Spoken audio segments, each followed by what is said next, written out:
So, still me again, so sorry about that. But thank you. So we just heard a great keynote talking a lot about some of the things I think will pick up really nicely in this panel discussion. So hopefully there'll be an opportunity, well, we plan for there to be an opportunity for people also to contribute. So we have 45 minutes and I have a few questions for the panel, but we will open up for questions coming from the floor too. So there's I really want it to be a discussion because we're at the end of the conference too, so I'm sure there's lots of ideas floating around that people want to share.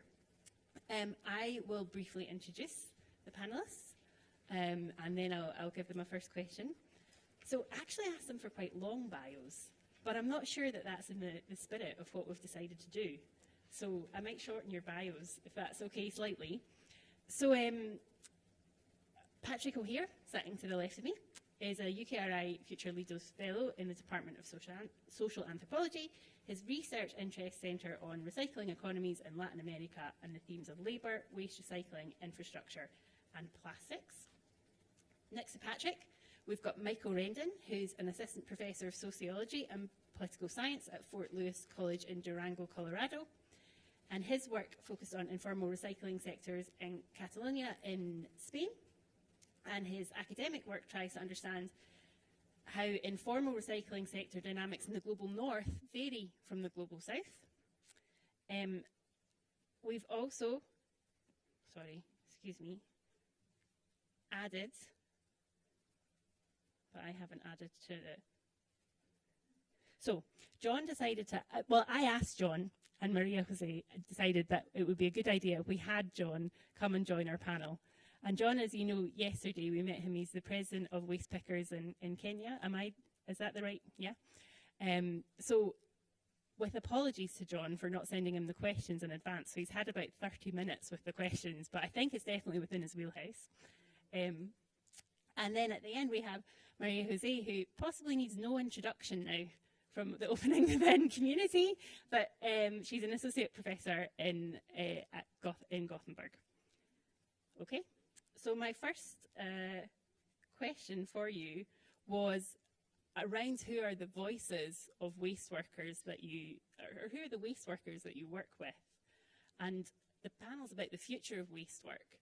How do the waste workers that you work with think about the future of waste work? And that provocation slightly came from the last sentence in your book, Patrick, where you were talking about the perceptions of what the future of waste work might look like are not necessarily the perceptions of what waste work should look like from the people that you've worked with. So maybe we can start with you introducing your research area.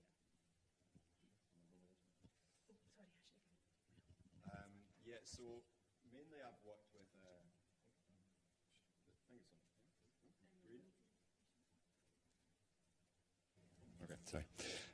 so mainly I've worked with waste pickers called clasificadores in Uruguay.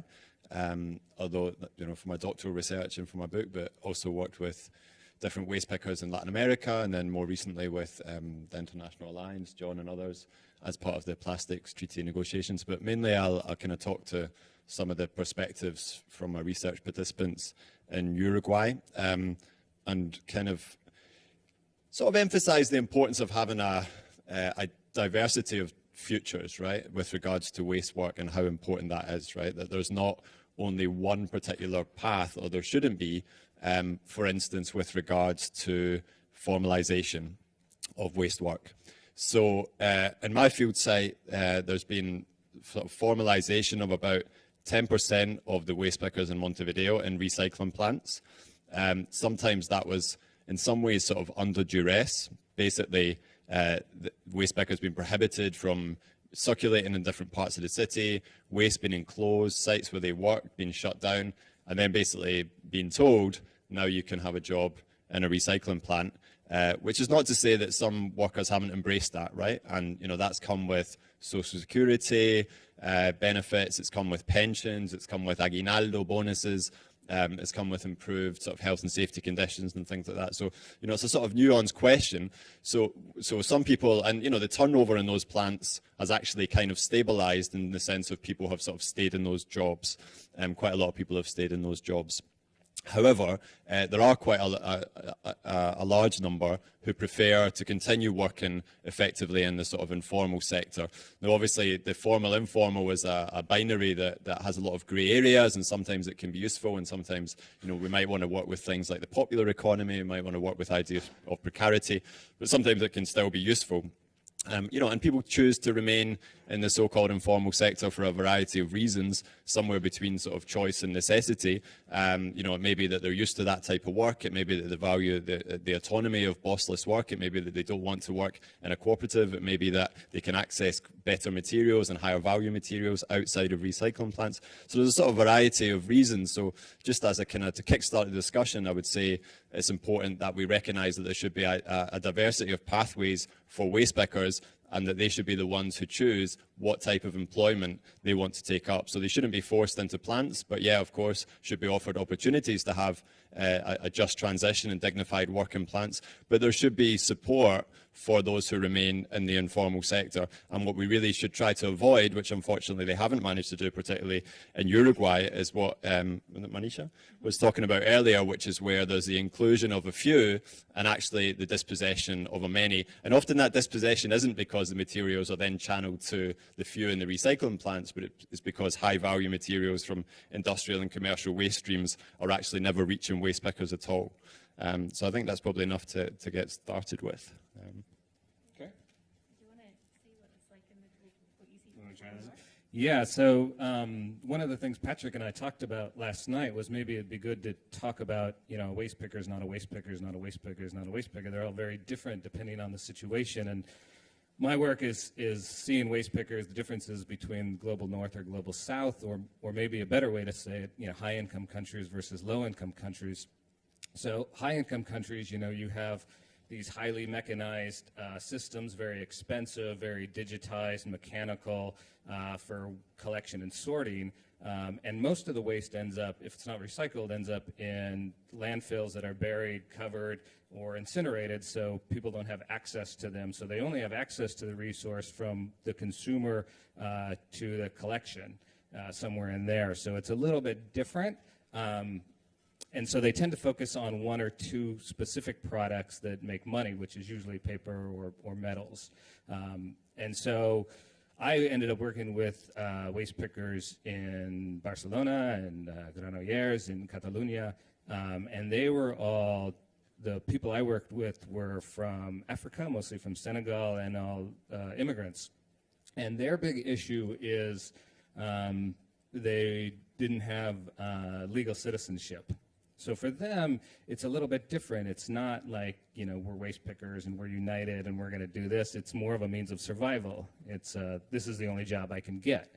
And most of them, if given an opportunity, they would choose a different profession or a different job. So the scenario is a little bit different.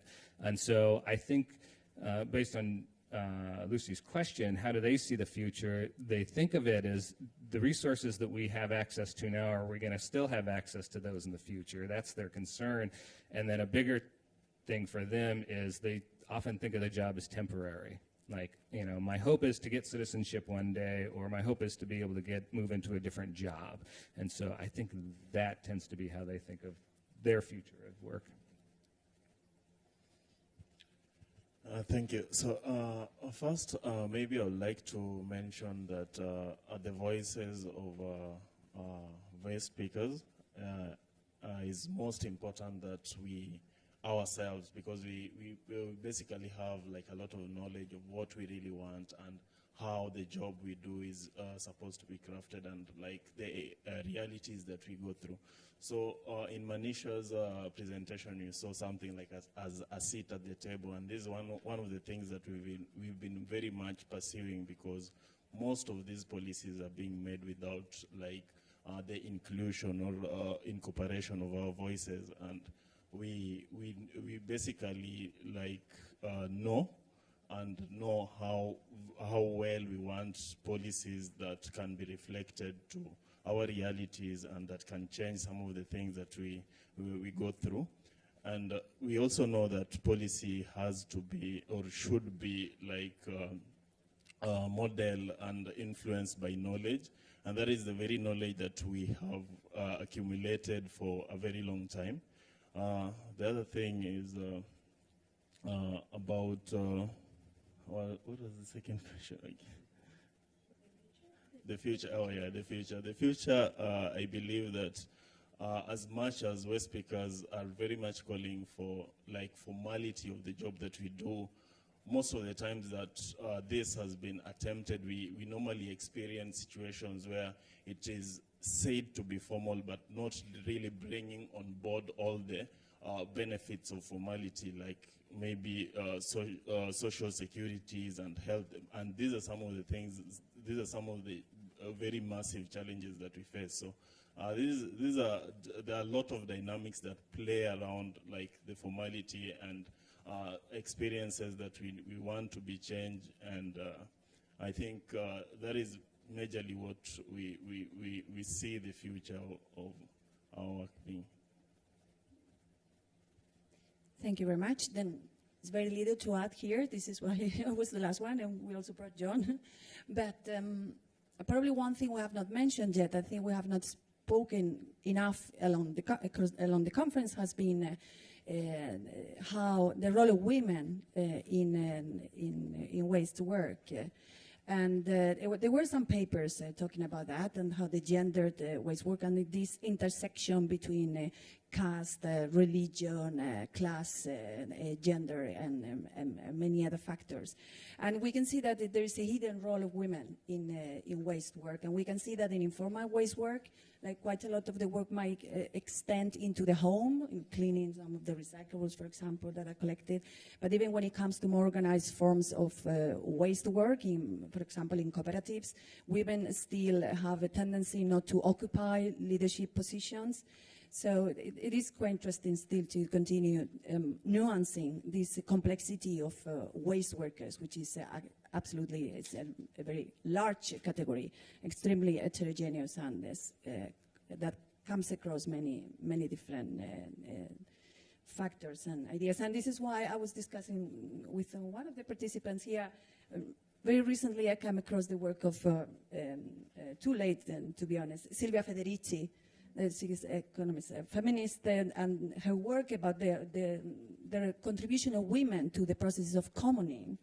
And it is something that really was, for me, an eye-opener to see how women have been contributing to struggle against the enclosure of many commons in many environmental movements, not to speak about let's say, the Fridays for Future movement, etc. So I would like to have more reflections about that. What is this role of women in commoning? That is overrepresenting women in environmental movements, etc. And even if we could extend the discussion about the waste work beyond the workers that directly work with waste, I'm thinking about some of the research that in our group we have been conducting in local governments, for example, in Sweden. Like, what we also see is that an overrepresentation of women working in issues of environmental protection. And that is also something that we need to discuss. What are the implications of this? I remember some of our studies in the local government in Gothenburg, where the strategies of waste prevention were led by women, while the strategies of waste management were led by male engineers. So there are also very different logics here involved, and that obviously has consequences for a number of conflicts and how resources are allocated. Sorry, I'm talking too much. No, perfect. It's a good entrance into the next question, I think, and thank you for bringing that up. So my research is in the global north, and I look at reuse schemes in Scotland, and we don't have really informal waste pickers in Scotland as you would. The informal sector is in reuse, and it's all women. It's women that manage the reuse sector. So my next question that I gave you in advance was talking about I guess leading into that, these global environmental, sometimes other, initiatives and agendas, and what impact they have upon people working in waste on the ground, and how the voices of people are included in those agendas. And maybe it's a good point to start with John, because you're representing some of the voices. How do you represent that diversity of voice as well in these arenas too?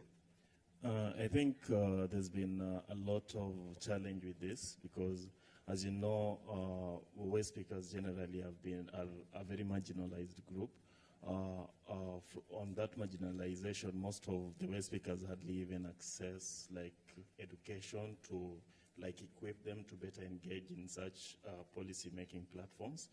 And I would say that in such a platform, we have it is an initiative that we personally have been doing. Like, it's not supported much by, let's say, the local or the national government. It's something that is grassroots and it's personally driven with support of environmental civil organizations and other groups.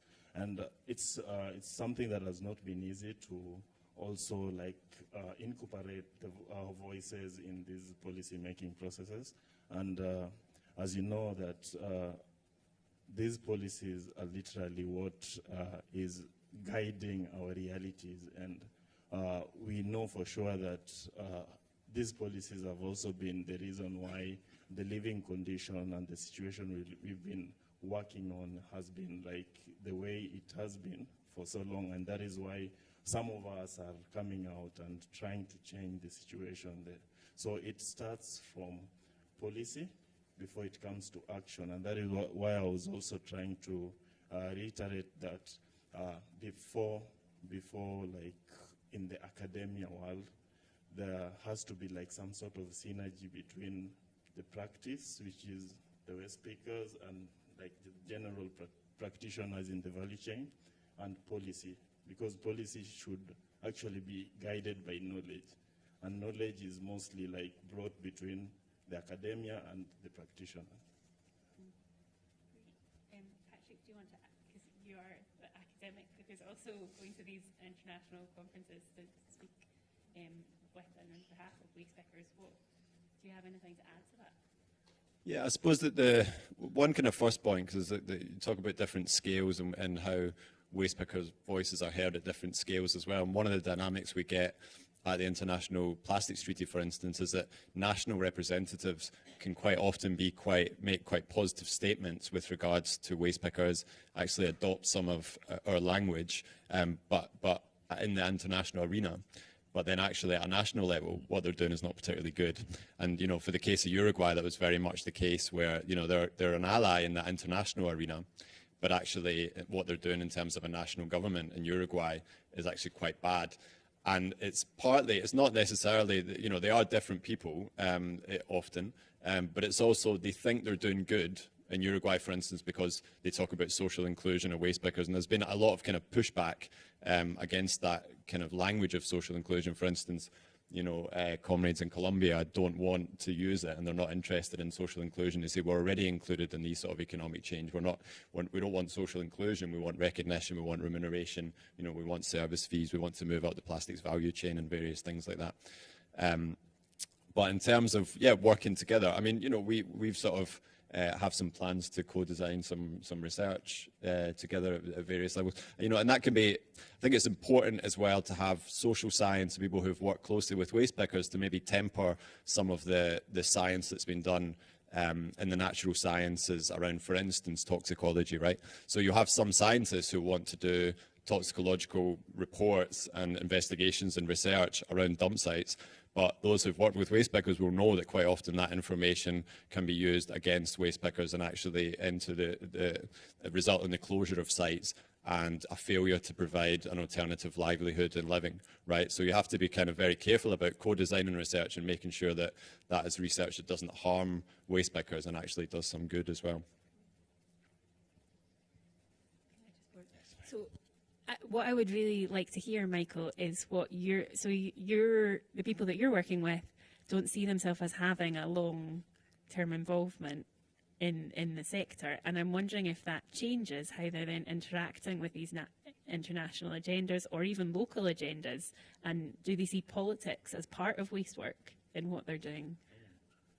Yeah, no, good question. I think what I would add to this discussion is that the international policies isn't really affecting the folks I work with, but when you look at local policy, so one of the things we did, my background's in public policy, was saying, okay, here's our research on the waste pickers in our area. here's a list of policy suggestions you could have. So on the one hand, if you want to, grant them citizenship, welcome them to the group, give them jobs within the sector, on this hand. Then the middle parts were, you can at least, provide a space for them to sort and clean, or provide gloves or safety equipment, these sort of things. And then on the very basic, you could at least recognize they exist and recognize that they contribute to meeting environmental goals of the country. And they wouldn't do any of them. So on that local level, they didn't want to do it. They didn't see them as part of the waste management. They saw them as a social problem and said, whenever we talked about them, oh, you should talk to social services about what they're going to do. It's an immigration issue. It's not a local issue. So I think policy-wise, it's there's policy on all different levels, and on that level, that's kind of the way it looked. And so the only other thing I would add is, although my work was there, I live in the States, and there probably the biggest policy changes that are going to make an effect is the EPR state laws going into effect. The U.S. is a little behind on extended producer responsibility, and it's happening on the state levels. But then again, it's with individual products, usually papers or metals, that then provide opportunities for more waste pickers in the future. Great. Maria, Jose, do you have something to add to that? Because working across both contexts. When I'm thinking about this extended producer responsibility that you were talking about, for example, I think in some countries it's something to fear. You don't hear, sorry. Is it dark green? No? Yes.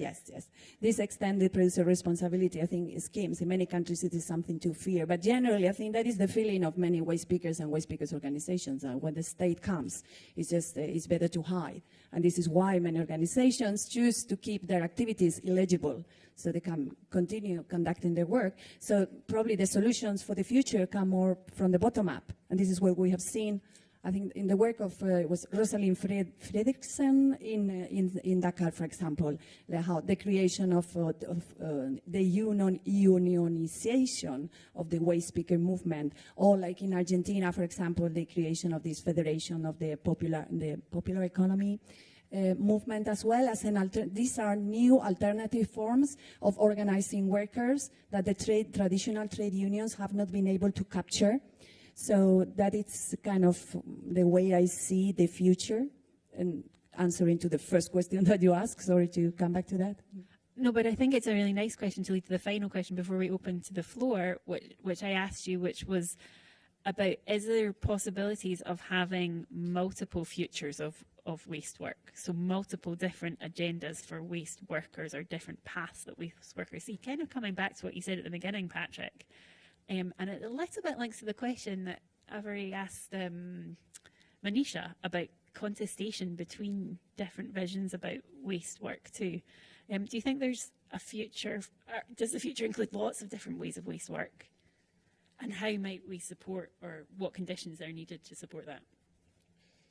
Great, thanks, Lucy. I think I've kind of partly answered that with regards to waste pickers, but I think another temporal dimension which is important to bring in, and I've just come from this plastic time workshop where we've been sort of discussing temporalities of plastic from the sort of single-use, very short, useful life of plastic to kind of deep time. But with regards to waste management, I think one way that temporal compression happens and a kind of path dependency is around things like waste management contracts and particular technologies that involve a technological lock-in, right? So in some ways, the future is sort of up for grabs, right? But in a very unequal world. But to another extent, if you have a local government that signs a contract for 30 years with a particular multinational company, if you have a nation state that brings in a waste to energy incinerator plant and sort of ties in the purchase of electricity at a subsidized rate for 20, 30 years, well, there's your future. You know what I mean? It's very difficult. There's very little room for maneuver within that. So I think in order to have this diversity of future and the possibility of a more just circular economy, just transition, etc., we have to be very careful around those particular kind of crunch points and decision-making times where all of a sudden local governments and countries find themselves with a lock-in that's very difficult to change, even if you have a change of government at a local or national level, or you have a powerful waste picker movement, right? So I think that's something to bear in mind. Michael, do you want to? Or John, in fact, will we go to John first? Because actually, I think talking about the multiple future possibilities, that in practicality, no waste picker, especially the global south, would want their children or anyone else to work in the same conditions to which they work into right now. So one of the things that would be there for sure is that as much as we anticipate a transition of the work that we do, we also try to foresee different models that could in a better way formalize the job that we do, and also assist in our access to normal social security schemes. Yeah. So I think that is something that is very important, and also from a very local level, we also foresee that in a different way, waste pickers having the access to waste and environmental jobs that pay better fees. That is something we are very much pursuing from a very local level. great. And Michael, do you want to add anything to that from the? Okay. And Maria, Jose? No? Will we open up for questions? Yeah, because we've got an extra. When are we? Where's Alison? What time are we stopping at? 10 to so? 10 minutes? Okay, 10 minutes. So, does anybody have any questions for the panel? Yeah, what I'll do is, if you keep that microphone, I'll move with this one, okay?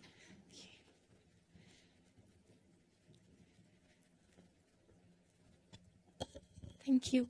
Thank you so much. I just want to kind of continue the thread in terms of the multiple futures and focus specifically on the future of research and pick up on the co-design point. And it would be fascinating to hear from each of your perspectives, how can we actually do what we do slightly differently, something that you have seen, imagined, planned, or just recommendation as to, what can we do differently to take the conversations forward and do the research with the people we want to, talk about.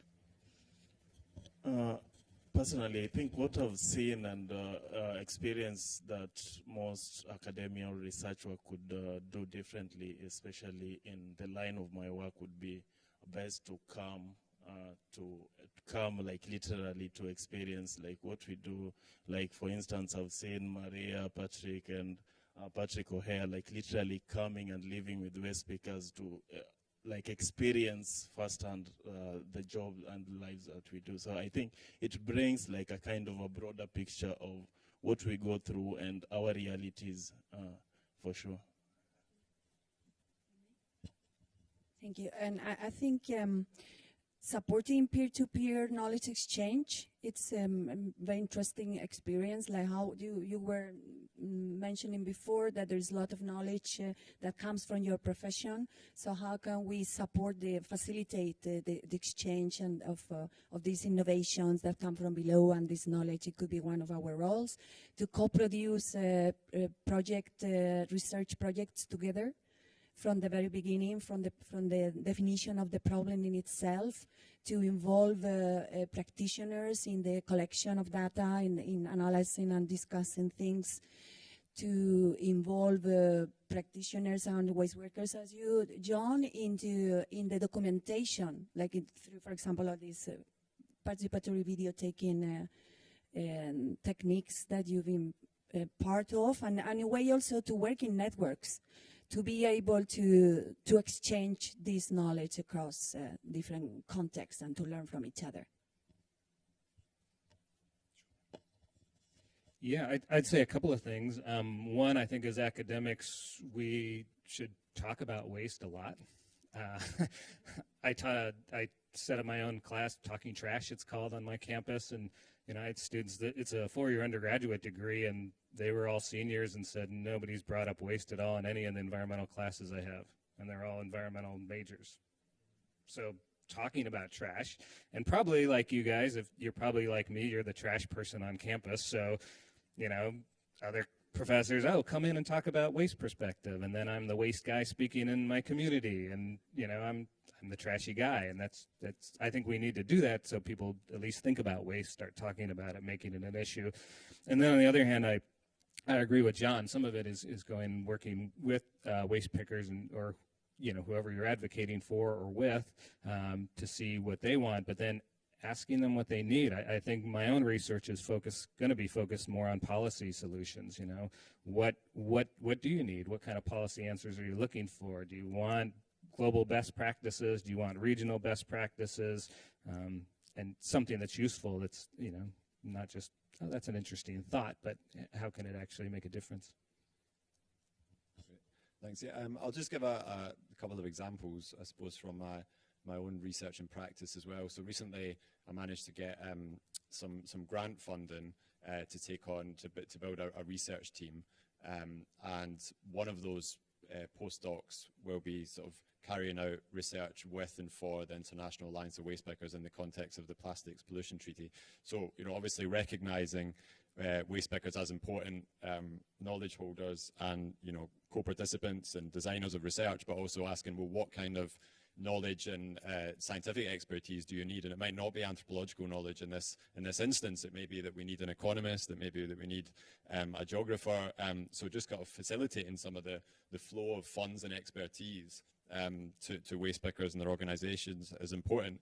And often, you know, we're regarded as, you know, scientists or experts, and, you know, you can leverage that in order to bring about, you know, the amplification of waste picker voices. So just to give a very brief example, working with a sort of environmental business group in Uruguay, I put in a proposal, I suggested to them that they put in a proposal to have waste pickers front a sort of publicity campaign, encouraging people to recycle, telling people what they can recycle, reminding people that their livelihood sort of depended on a valuable and clean waste stream. And so I was kind of peripheral to the project. I sort of planted the seed and then stepped back until, for instance, at one point they were about to kind of replace a lot of the waste pickers in the video with an influencer who was like a sort of blonde white woman from Uruguay who's like, her Instagram is all like pictures of elephants, her hugging elephants and stuff like that. But, you know, they thought, oh, well, she's got so many, I don't know, whatever it is, likes or whatever, I don't know. So, and so I sort of was, you know, there I could come in and say, like, no, like, don't, what are you talking about? This is a person who gets a lot of exposure already. The whole point of this project is to have waste pickers fronting it. And they've just, so they were like, all right, okay, fair enough. And so it's all female waste pickers who are fronting this publicity campaign, and it looks amazing and it's brilliant and everyone's really happy with it. But sometimes it's just necessary for people who don't operate in this kind of context at all, who maybe have a different ethics or idea of what's right or what's important or valuable, to just sort of give them a little nudge now and again and put them back on a better track. Okay, great. We've got another question. Thank you for asking that question, because I actually had that as my last question for them. So we can now just spend time on asking questions from the audience. Hi, thank you very much for this panel. It was very informative and I learned a lot. I'm still formulating my question, partly because Saturday. And it's in a sense piggybacking, which is a really funny word that we use, actually. I don't know why I meant, with John and María José, which is, in terms of thinking about futures, I mean, you know, we've kind of agreed that waste work, waste pickers, is definitely not a homogeneous category. And I wonder in relation, you know, we've spoken about women and just this gender component, but John raised something also very interesting, which is that of child and underage labor in waste picking. So can you hear me now? Child and underage waste picker, child and underage labor or work in waste picking. And I think that's something, I mean, I've been working for the last 7 years at a scrapyard and seen, boys grow up from Syria. And the way in which, in Beirut, and the way in which, let's say, the officials deal with them is to not actually recognize them as being underage, but rather Syrian. And that's a very political move to make. So I just wonder, in thinking in terms of futures and kind of building on Maria's point about María José, sorry, on this kind of point of this kind of very ambiguous space that women hold, but also children and underage, if we want to think about it like that, but partly because of the way in which their work is often not considered as work. So it's a comment, but something I wanted to kind of air out to hear your perspectives on it. I would be interested if you have one. Thank you. Does anyone want to go first? I think just like I mentioned yesterday, is that right now I'm 33 years old, but I've been working in this field for the past 20 years.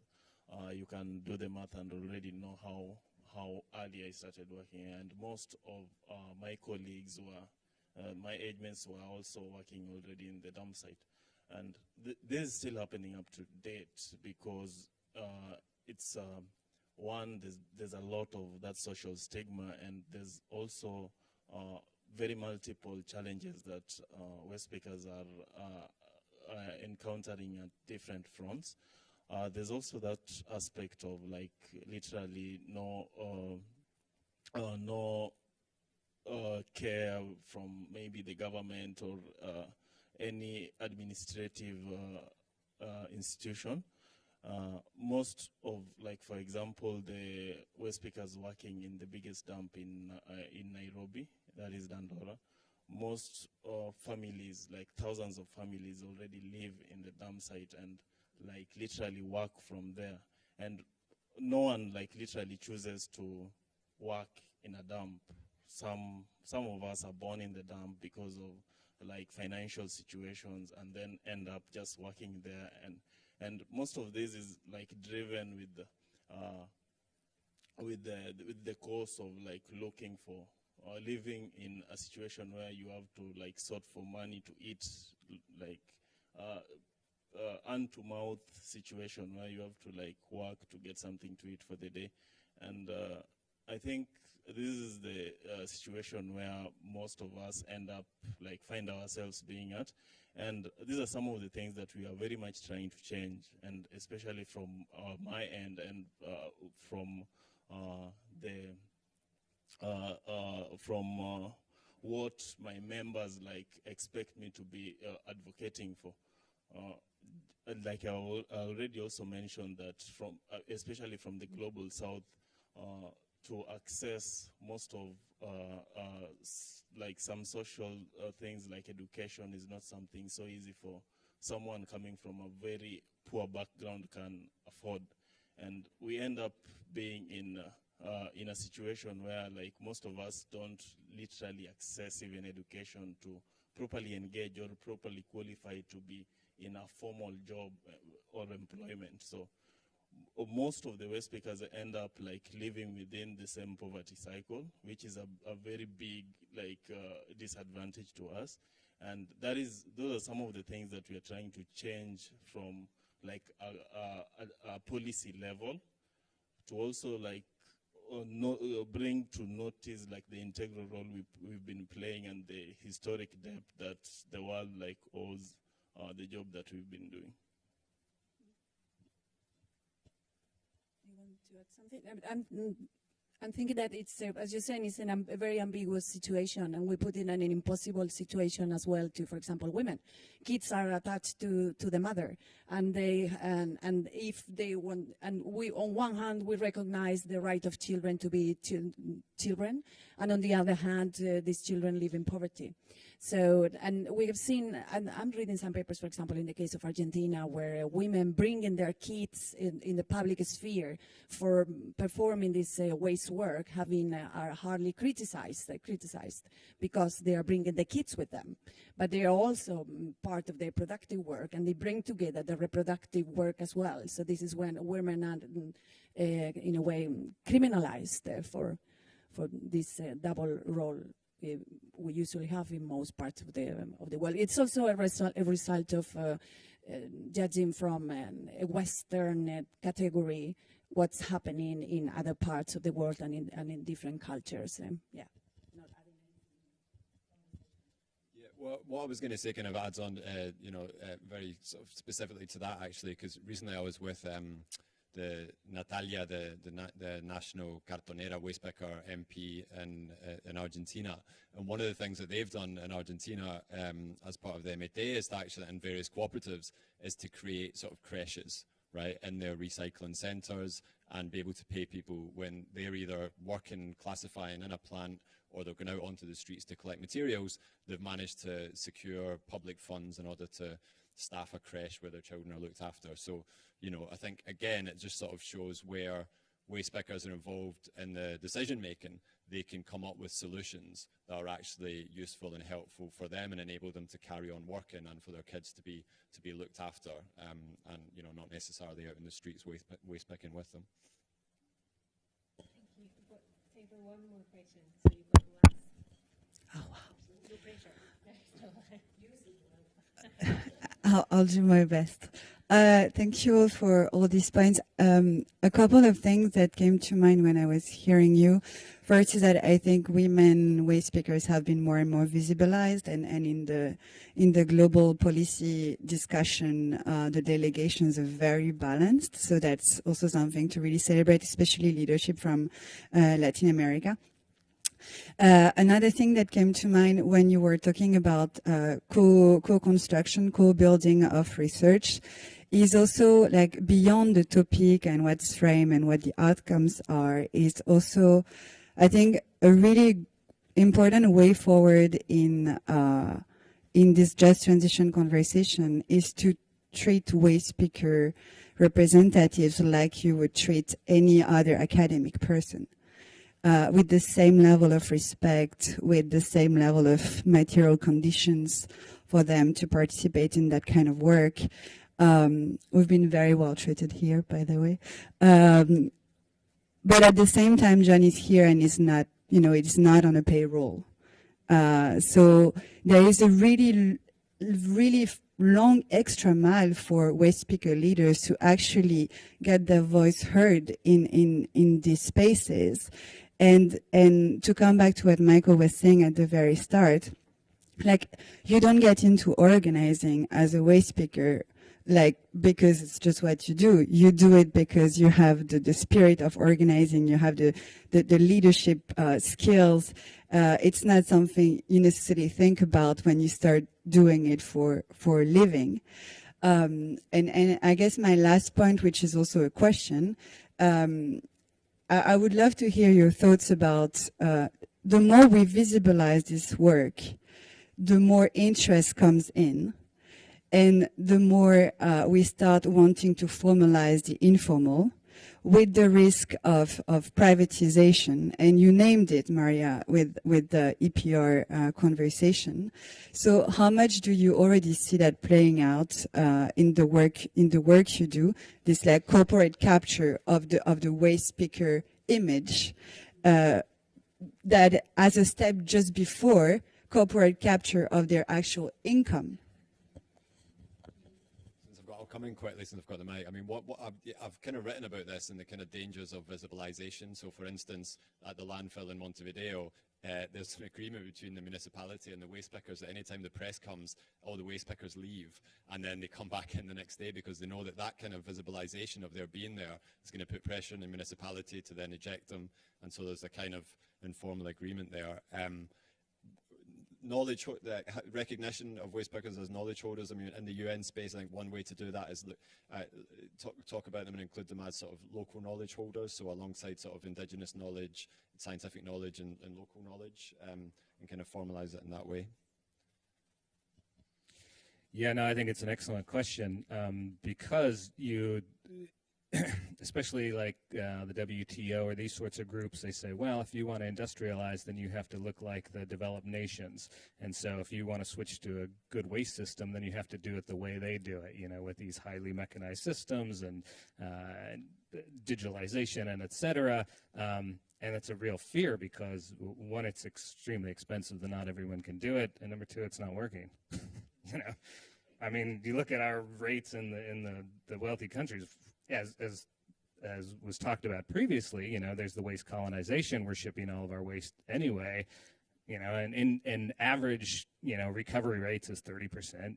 We're like, oh, well, it's looking like we're about 30% again this year, you know. So it's like it's not working, and then the threat is if it's seen as an example, cost governments lots of money they don't have, and then it puts a whole lot of people out of work that aren't there. So I think it's a real problem. Thank you for bringing it up. Thank you very much. I think one of the things that in my context has been very important has been like trying to also co-design and trying to be incorporated in the policy framework. And this is because, like, I remember in my first, I think it's the very first time, like, a West speaker actually walked in the UN compound. That was in last year in the UNEA 5.2, where a resolution to end plastic pollution was made. It could have been also the very first time that a West speaker was actually talking to the CES of environment in my country. And when I engaged him on like some of the things that we are demanding, and then he mentioned that like literally now Kenya is actually rolling out EPR to the people that are apparently like reclaiming plastic. And I openly asked him, like, who are these people? And one of the people that he mentioned, because I was there with my International Alliance of Speakers colleagues, and I kind of put him on the spot, and he mentioned like one of the richest people in Kenya, who was apparently like a presidential candidate called Jimmy Wanjigi. And he said that these are one of the companies that are actually benefiting from the EPR. And this is because like the definition part of who is actually doing the job is enshrined in the policy work. And this is where I noticed that we have to also start and influence from. So I think these are some of the dynamics that have been playing around the work that we do, and they could be different from different regions or different contexts. Thank you. And you made me think about the work of the sociologist Arjun Appadurai, about the role of enumeration as a form of governmentality from below, some kind of emancipatory method. And enumeration implies that communities themselves, from the grassroots, they collect information about who they are and what kind of contributions they make. And this is actually what has happened, for example, in India with many waste speaker organizations and community organizations, that they were also organizing networks, and they were able, in the informal settlements, to raise the information about how they lived, and they used that information to negotiate with the authorities in their own terms. And this is very much what has inspired, I think, the Red Lacre, the Latin American network of waste speakers. They've been using the mapping, doing themselves the mapping of their own groups, the environmental and social and economic contributions they make, and using this information to negotiate with these large corporations, with PepsiCo, with Coca-Cola, and they've been working in this, what Gibson, Graham et al. Are calling these multi-species communities, where you bring together many different actors, like, it's like sleeping with your enemy, that they are together at that precise moment and at that precise time, and you create those coalitions. But you can, as a grassroots organization, you can have control of it and not get co-opted if you are empowered by that enumeration, by that information, knowledge that you have generated yourself. So that's a little bit. That's where I really like that, the idea of using tools and knowledge that we already have to create different outcomes, which I feel are different things, which I feel is quite in the spirit maybe of how we need to deal with waste in the future too. Thank you all so much for your contributions. I have gifts for you, but I will give you them after the panel, because Alison has some good work to do rounding up everything that's happened in the last 3 days. So we won't go into that time anymore. So thank you everybody for that session.